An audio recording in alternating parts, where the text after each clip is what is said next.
Grand rising, good morning.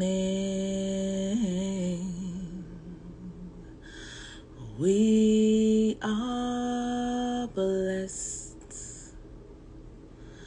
We are blessed. Grand rising, and good morning. Rise and shine, rise and shine, grand rising, and good morning. We are blessed, we are blessed, grand rising, and good morning, rising, shine. Yes, peace and blessings, blessings and peace. What a magnificent day to be, to love, to do all the things that we are destined to do. We all have things that we are trying to grow from, learn from, figure out. It's just a thing. Yes, it's a thing, and we deserve the very best. We deserve all the things, all the things, all the things. So, yeah.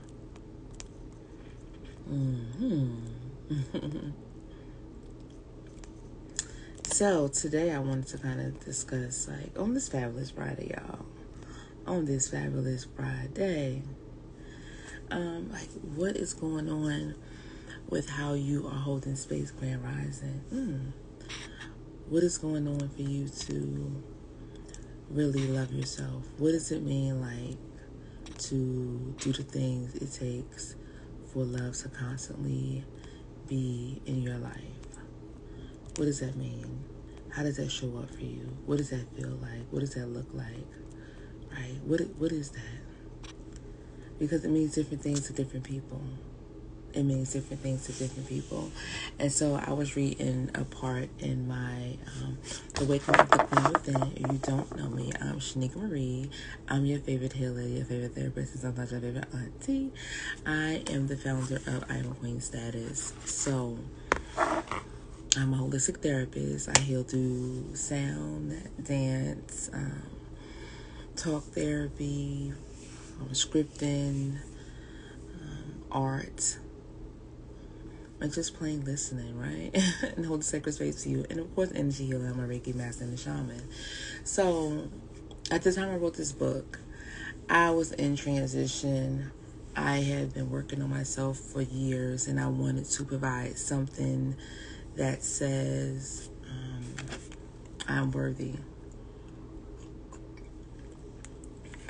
I'm worthy of all things. And so each chapter of the book for me represented something that I know women go through. Each chapter of the book represented a place where I know that I've seen myself in need of growth, and women that I know needed growth in certain areas as well.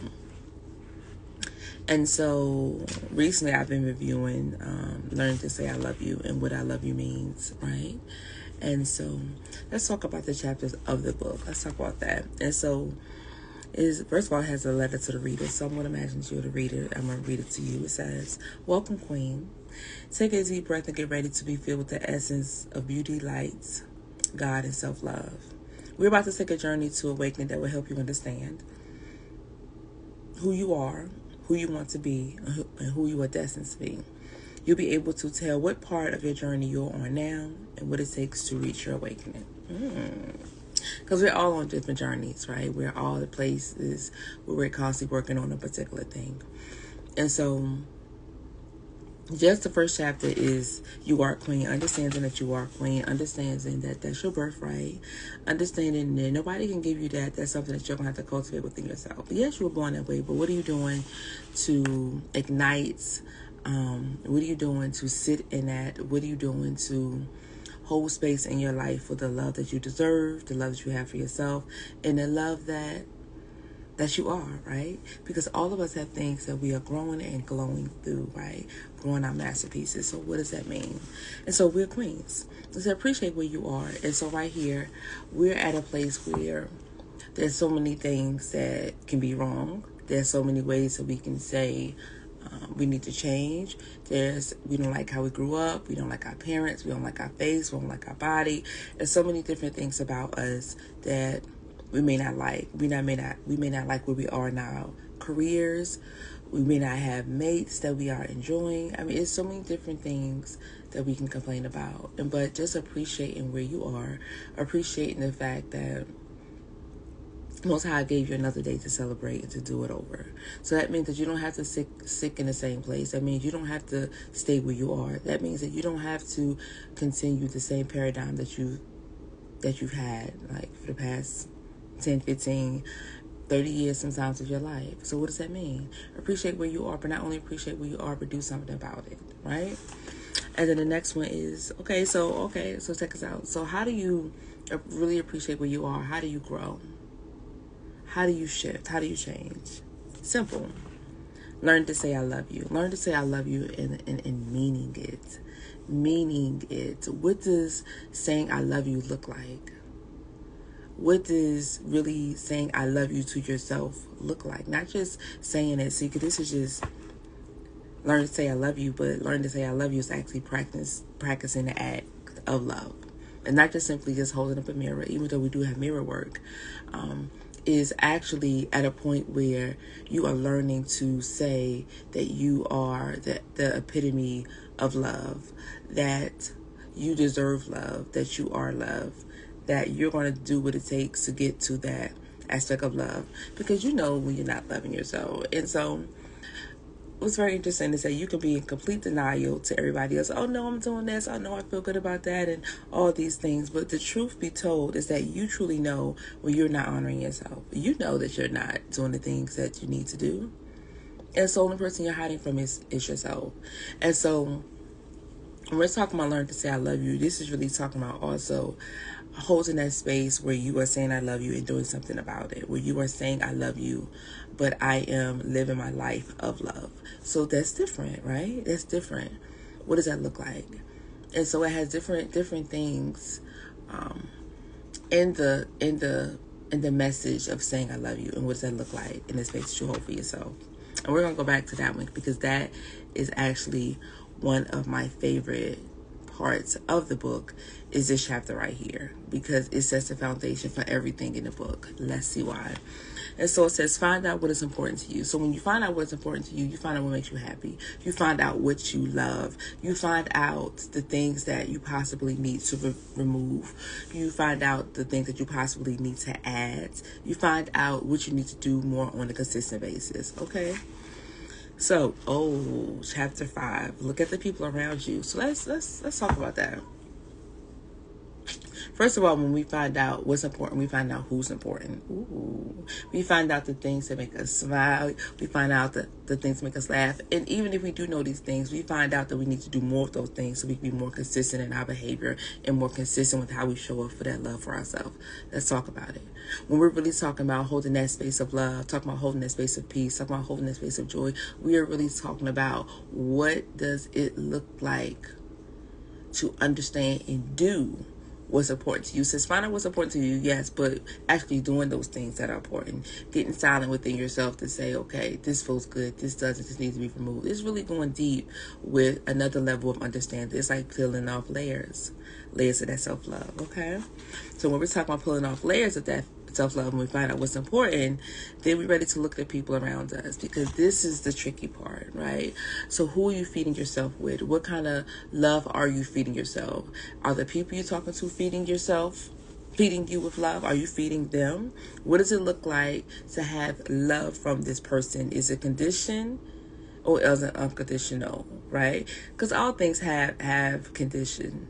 Loving yourself by consistency, by taking of emotional, spiritual. Yes. By physically balancing out these things, because we have to continue to balance out these things on a consistent basis. And let me tell you something. Sometimes that's look different. Sometimes, that thing can be hard, and that thing will break you down, unearth you, and you're like, what in the world? Why am I feeling so emotional about this? You're feeling so emotional about this because that's something you need to work on. Period. Right? It's something you need to work on. And so let's talk about look at the people around you. And so let's talk about looking at the people around you, but really looking at you and how you feel around them. Ooh, come on now. Talk to me. How do you feel around these people? These people are loving you, right? These people are loving you. But how are you loving yourself when you're in the company of them? Wait a minute. How are you loving these people when you're in the company of them? How are you loving yourself? What do you feel like? What is your body saying? What is your mind saying? Are you comfortable in your skin? And if you're not comfortable in your skin, is it because of them? Are they saying something? Or is it because of you? So all these things go back to self-love and figuring out what you need to do to love yourself on a consistent basis, okay? So after we look at the people around us and decide who needs to be there, who needs to leave, who needs to be put further away, who needs to be closer. Because sometimes people are around there that are loving us and we don't give them opportunity because they remind us of someone that did us wrong. They remind us of the thing that we used to be that we no longer, that we are no longer, right? And so let's talk about that. So learn to say no. So you have to learn who first of all, who are you saying no to, right? And what are you saying no to? And why are you saying no? When we learn to say no, we really have to understand that the most important person is you. And it's so laughable because I hear people say, oh, my kid's coming for me. I hope not. Because they are getting a SITTY mother. If you always put your kids before yourself, that means that you're not in a place where you are able to provide them the best version of you. You're not providing your God self. You need to make sure you're okay before you give your kids. Even on the plane, they say put that mask on you first and then put in your child. Because, yes, you are putting that mask on your child and you might not be there because you're not listen, I can guarantee you're going to be more beneficial to your child, your boss, your husband, your friends, your mother, your father, your cousins, when you are taking better care of yourself, when you say no to certain things and start putting yourself first. Say no to all of the unhealthy boundaries. And we have so many, we don't even recognize that we have unhealthy boundaries in our life sometimes because we're not taking a look at things. And society tells us that we're supposed to put up with these things. We're supposed to be at a place where we are accepting different behavior. We are at a place where we are supposed to just go with the flow. Do what everybody else is doing. If you do anything other than what anybody else is doing, you are wrong. If you're doing anything that doesn't look like what people are raised with, then you're wrong. Instead of people having open minds and seeing what things really are, like African spirituality, and really knowing and understanding the same thing that you are putting down, the same thing that took our ancestors to a place of peace within themselves so they can endure some of the treatment they was getting during slavery. Putting the herbs together, making sure these people stayed alive. Connecting with our ancestors to help keep us covered and protected when we could have been dying. And so do the research and do the math and understanding what the 1 + 1 is, because sometimes the 1 + 1 these days is equal to 3 and not 2. And so, I always tell people to do the research, And so, me personally, I don't like to get into arguments or debates about something that people don't know and understand. Have you done the knowledge on it? Have you done the research?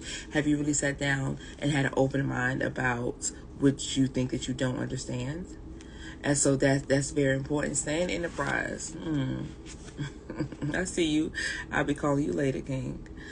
Set attainable goals and set a time. Okay, so let's talk about it. Okay, so after we have looked at the people around us, we're learning to say no.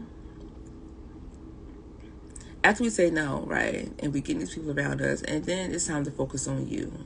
What are you doing? What kind of goals are you are you having, and are you setting the time? How are you acknowledging these goals? How are you putting these goals in your life? How are you dedicating time to these goals, and why are these goals important to you, right? Figuring out what's important, who's important, learn to say no, because when you learn to say no, you got time for your own stuff. Now you got time to have your own goals. Now you have time to be able to set in motion the things that you need to set in motion.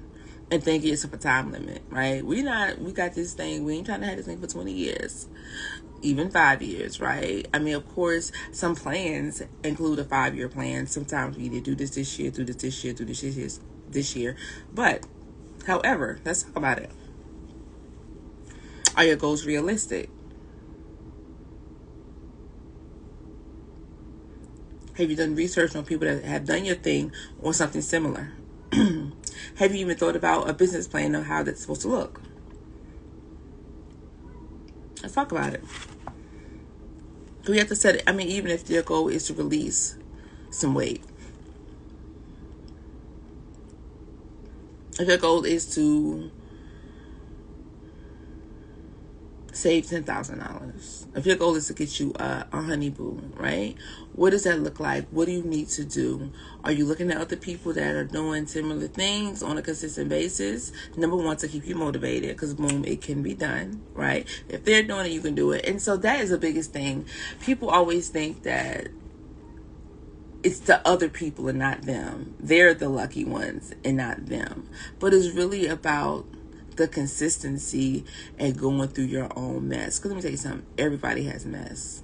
Everybody has things they need to clean up, because everybody has been a part of this world with other people. Even if you have a trauma about somebody pulling out in front of you and it caused you to wreck, or pulling out in front of you because, you know, one of your closest people has transitioned. Let's talk about it. Right?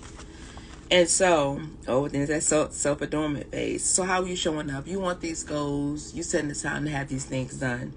How are you taking care of yourself? Are you exercising? Are you eating right? Are you getting enough sleep? Are you going outside the house looking your fabulous self? Are you putting on your best attire? What does it look like for you to show up in this world in a healthy way? And you know, it's interesting. This woman told me one time, she was like, it doesn't matter what you have on.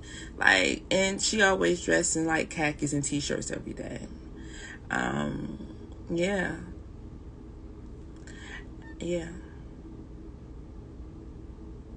And she wasn't really masculine. That was just her dress. And so then you had me. At the time I was 28. So I was rocking heels almost every day at school. Yes, on the concrete, and yes, listen, mind your business, okay?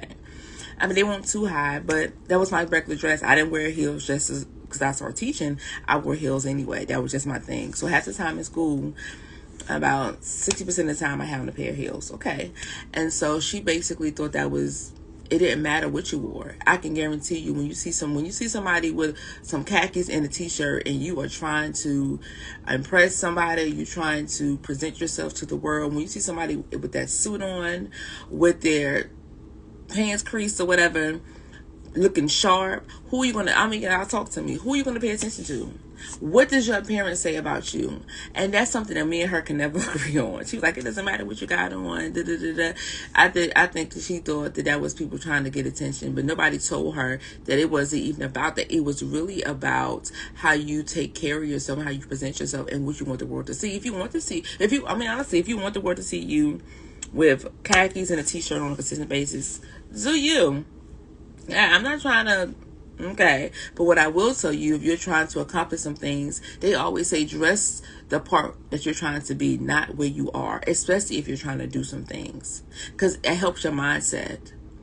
But don't get it twisted. If you feel amazing with that khakis and that t-shirt on, honey, even if you got on a prom dress, if that person with a prom dress is walking with their head down, and that person with them khakis and t-shirts is rocking that and having a confidence about them, it's all about that as well.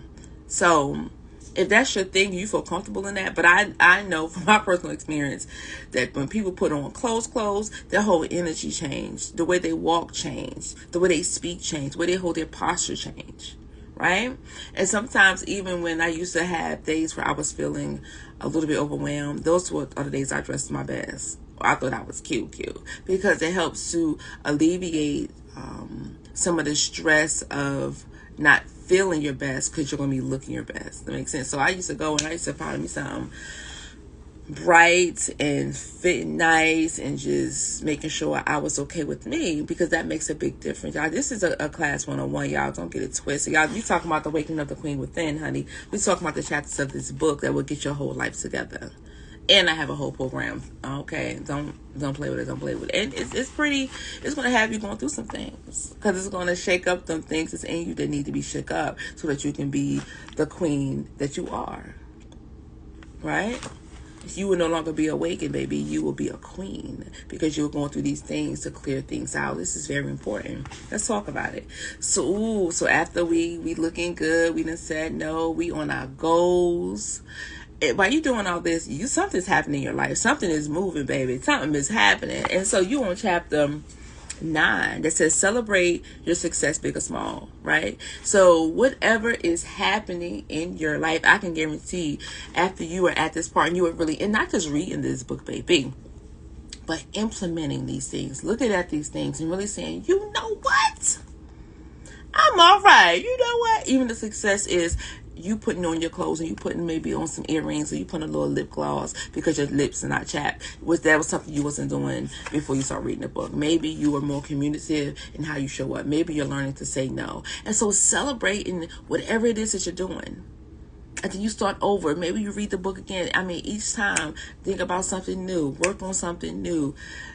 Do it in a different way. Because, baby, you are worth it. You are worth everything that you put into yourself. You are worthy of that. You are enough. It is because of you a lot of things are happening, my love. You. Because you are opening them doors for yourself. You so dope. And y'all need y'all to send it to somebody that needs to hear this, right? And so, after you celebrate your success, big or small, then, baby, you celebrate it. You looking good. You smelling good. Because that's a part of your adornment. That is a part of chapter 7? No, that's part of chapter 8, self-care as woman. You looking good, you feeling good, you exercising, you drinking your water, honey. You okay, listen. You are loving up on you some you. Now, baby, it's time for you to sit on your throne. If you're implementing all these things in a consistent way, I can guarantee you that your life will change. This is a life-changing book. So if you don't have it for yourself, if you don't have it, listen. And don't talk about a program. Y'all come get with this Royal Status program so you guys can be sorors. Like, listen. And it's going to take you a little time because you're going to have to take some classes. I need to see that you are ready, because, baby, this is not for the weak of heart. This book look a little cute. The workbook look cute, but, baby, it's not giving cute. It's giving dive deep. It's giving dive deep. It's giving get your life together. Okay, listen. That's what it's given. But you got to start somewhere. You can go to Sacred Sundays. We have Sacred Sundays. We have one this Sunday at 12 o'clock. Inbox me, DM me, send it to one of your friends. Listen, it's on Zoom, and it's by donation. Thank you, Queen Al. Look, she said she know all about the book. She said she knows. Listen, she said don't play with it, don't play with it. She said the book be booking, okay? And it will definitely have you going to a place of self-discovery, right? She's taken some workshops. She's taken, she's been at retreats. Like, she knows it's a thing. It's a thing about putting you first and really knowing and accepting a queen within. Because let me say something. You can read all the books. You can read the Shenika Marie book, the Dr. Sabi book, the Dr. Valentine, the Queen of Fool, listen to Oprah. You can do all these things, but, baby, this is about doing the growing, the work, the growing the masterpiece of you. It's different. It's on a different level. And so if you're really ready to change, if you're really ready to take a next step, let's start by reading the book. Start by coming to a Sacred Sunday. I'm getting ready to have a forgiveness workshop. Get into forgiveness, because you walk around with all that pain up inside of you. My love, you walk around with all this pain up inside of you, and you need to start forgiving some people. Okay?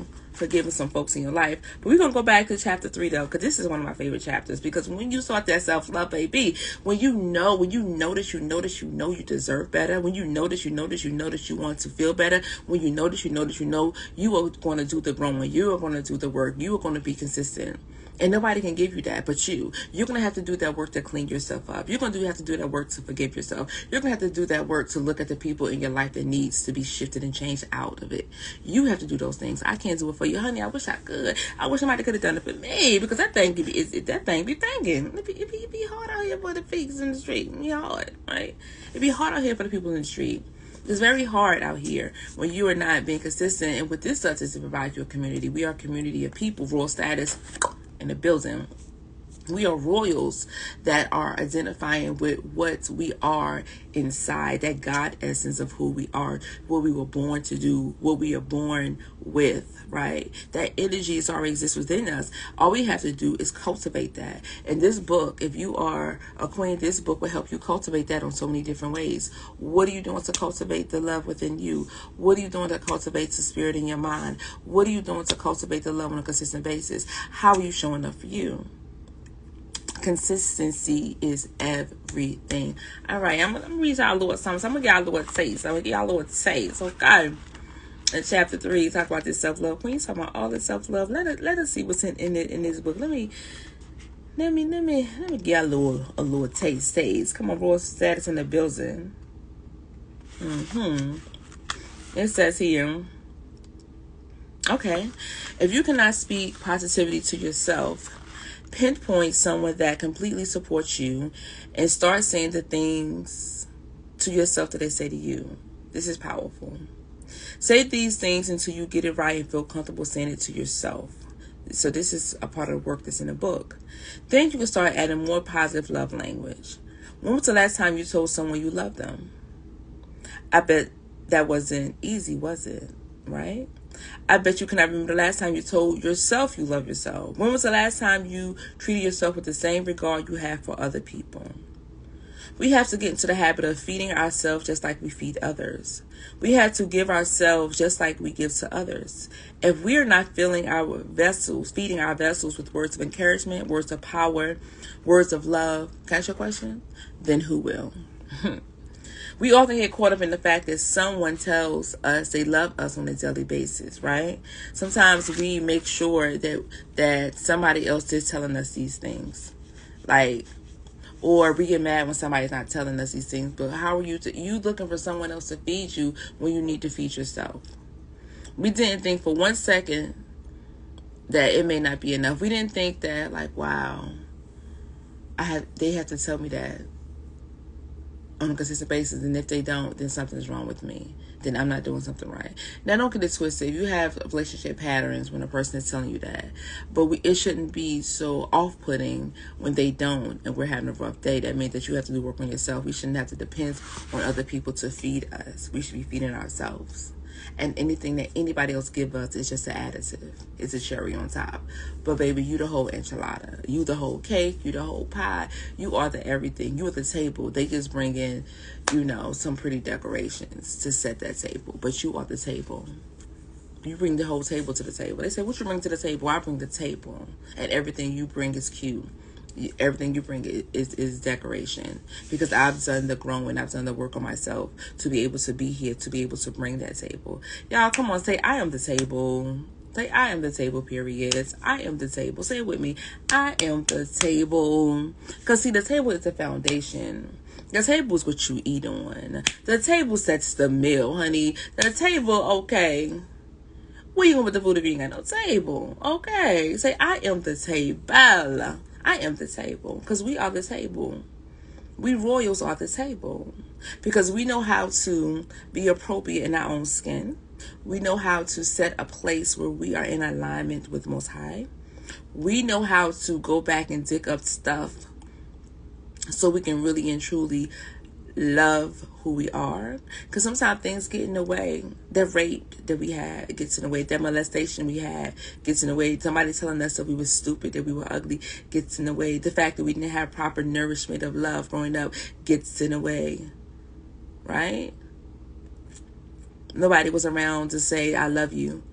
That gets in the way on a consistent basis. Nobody was there to show you what love looked like. That gets in the way. So that, hey, talk to me. So even if you're ready to start, even if you're not ready to get this book, get a session. Start, do something. Do something. I am the table. Come on, our ruler. I am the table. We are lads. I am the table. You are the table. You bring that table. And shoot, don't get it twisted. Look, we can start adorning. That self-adornment means we can set the table too. Don't get it twisted. We are that. We are that. We are that. We need to be that. We can be that with freedom and ease, because we've done the growing and the work of our masterpiece to be able to do that. Understand that. It starts with you. So my question to you is, are you ready? And what are you doing? What are you doing, my love? What are you doing? www.iamshenikamarie.com. Holla at your girl. SHENIKAMARIE.com. Understand that. You are worth everything.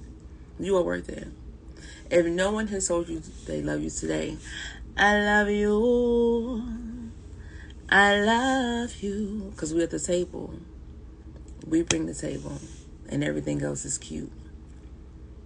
We are the foundation. And because of the work that we've been doing on ourselves, we are able to hold that space within ourselves. Understand that. Come on, royal status, queen status, king status out there. Thank you, Al. Showing up and showing out. That part.